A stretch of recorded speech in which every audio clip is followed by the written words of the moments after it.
there, I'm Jackie, your Epicure consultant, and today I'm going to be making a steamer Mexican hot layer dip.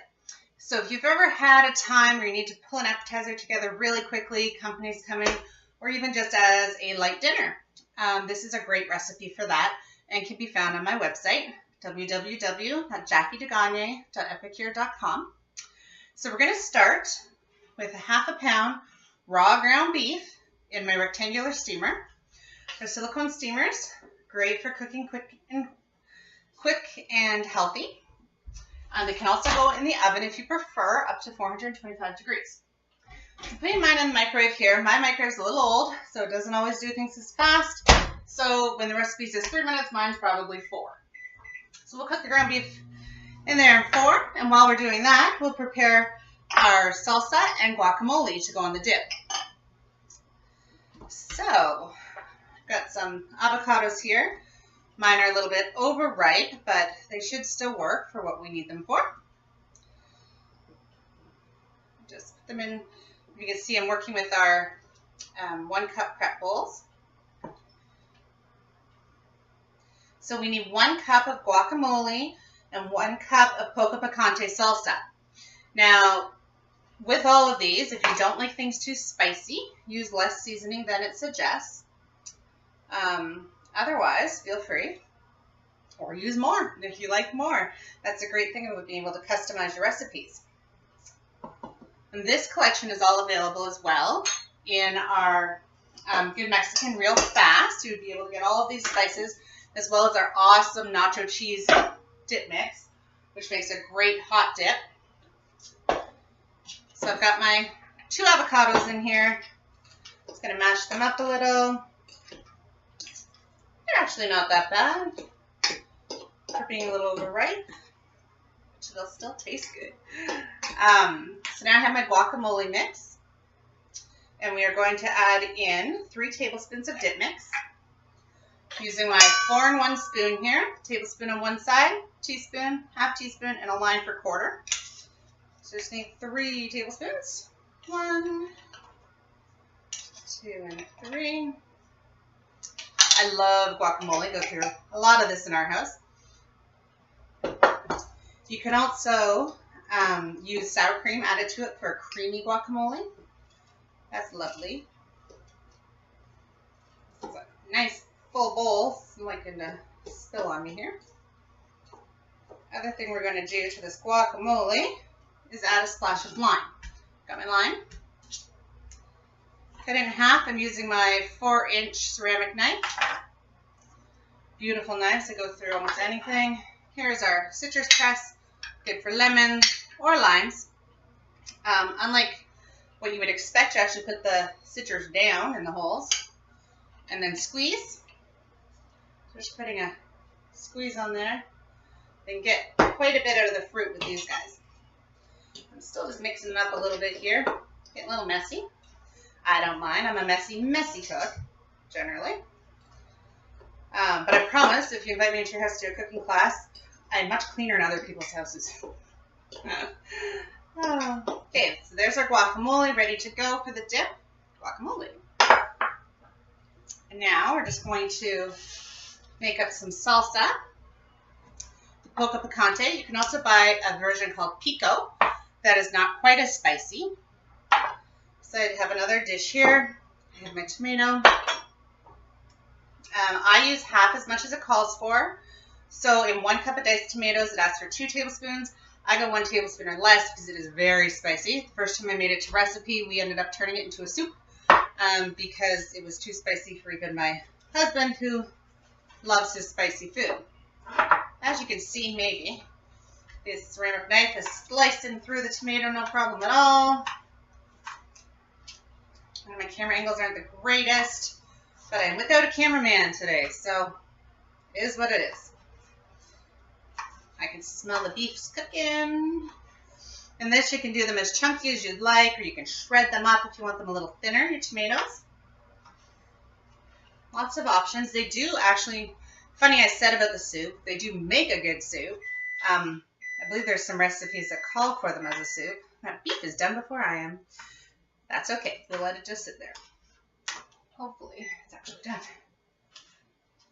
and give it a quick peek. Make sure. Oh yes, we're good. Okay. I'll show you guys in just a second. Let me finish my tomato. So as I was saying, you can make a great soup. I believe there's a couple recipes on my website, how to make soup using the salsa. So if you have extra salsa left over, great idea for it. That one tomato went a long way. Nice tomato. Right now is a great time. Sometimes the seasonal ones are fantastic if you can get them fresh.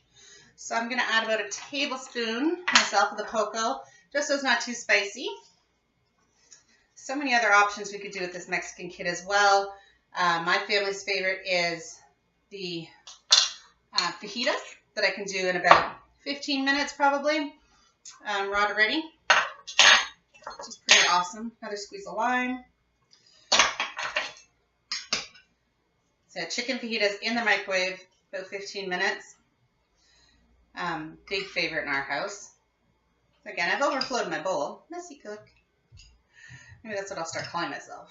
Jackie the Mess. Okay, so there's our fresh salsa. Lovely, smells delicious. All right, now I believe I'm done with this cutting mat, so I'm just going to switch that out of my way.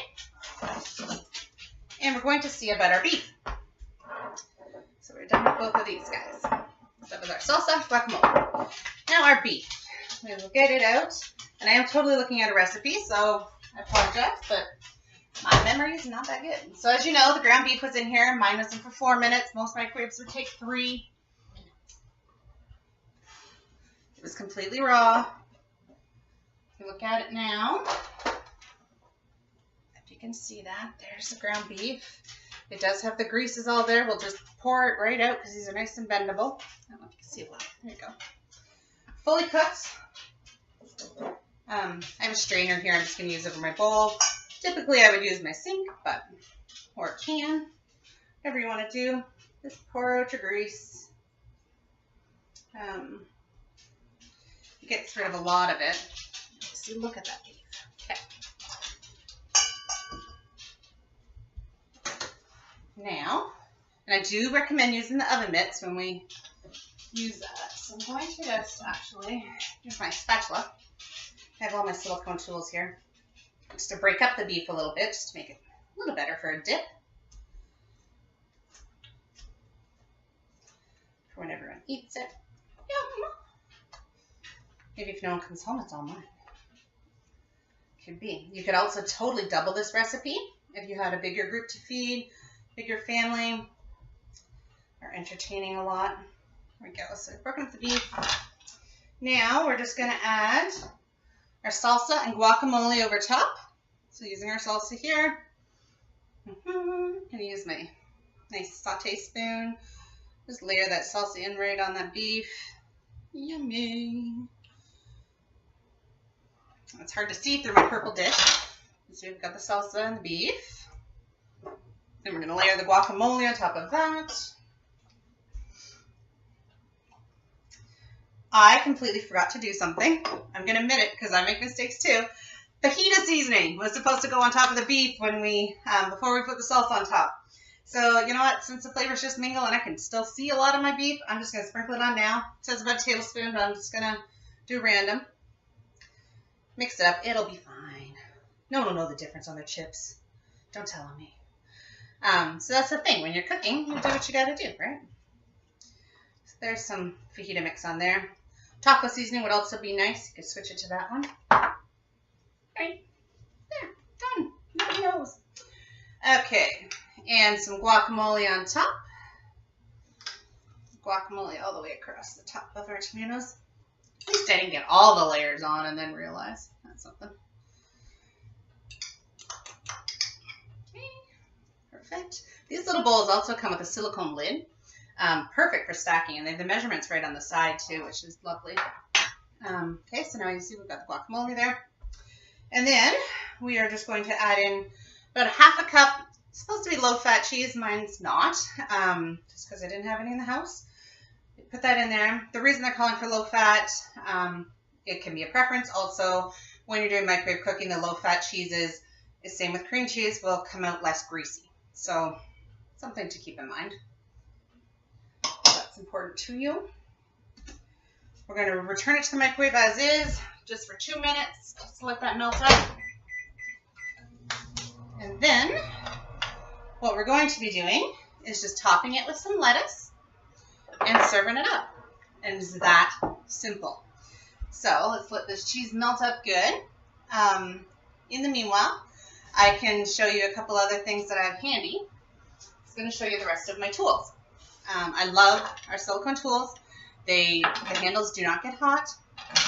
We have our grip and grabs, piano whisk, nice big whisk, our spatula, and the ladle.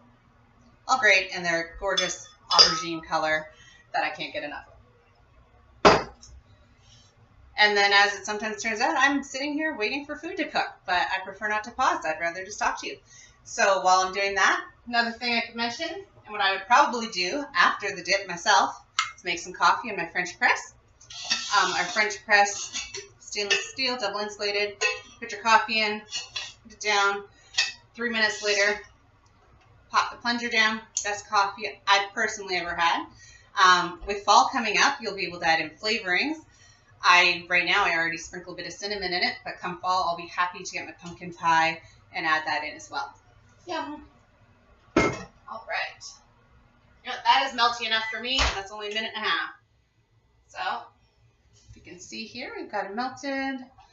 We're going to sprinkle some lettuce on. There, so it's just like a taco, but in a container.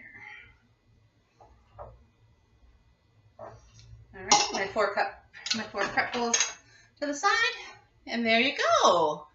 That is our steamer Mexican hot layer dip. Can also be done in the oven, like I said. The steamers also come in square and in multi-purpose, so 3 different sizes. Great for so many things, from cooking dips, cooking rice, quinoa, pasta, eggs, an entire chicken in our multi-purpose steamer, strips of chicken, absolutely anything you can think of. We can pretty much find a way to cook it in a steamer quickly. And if anyone has concerns with the microwave cooking, let me know. I can tell you, show you some different research I've read that shows you how it's actually keeping your nutrients in by cooking it quickly and with using steam, no oil. And if anyone's seen the pictures, we do popcorn as well. A couple minutes, you've got popcorn, no oil needed at all, and you can have popcorn for the family. So anyhow, there's our dip. I have a bowl of chips here, so we could just layer it up. Let's see what she looks like. If the chip doesn't want to break, I didn't make the chip. Yum! Great. Thank you for watching. I hope you enjoyed. Take a look at the other great collections and let me know what you think.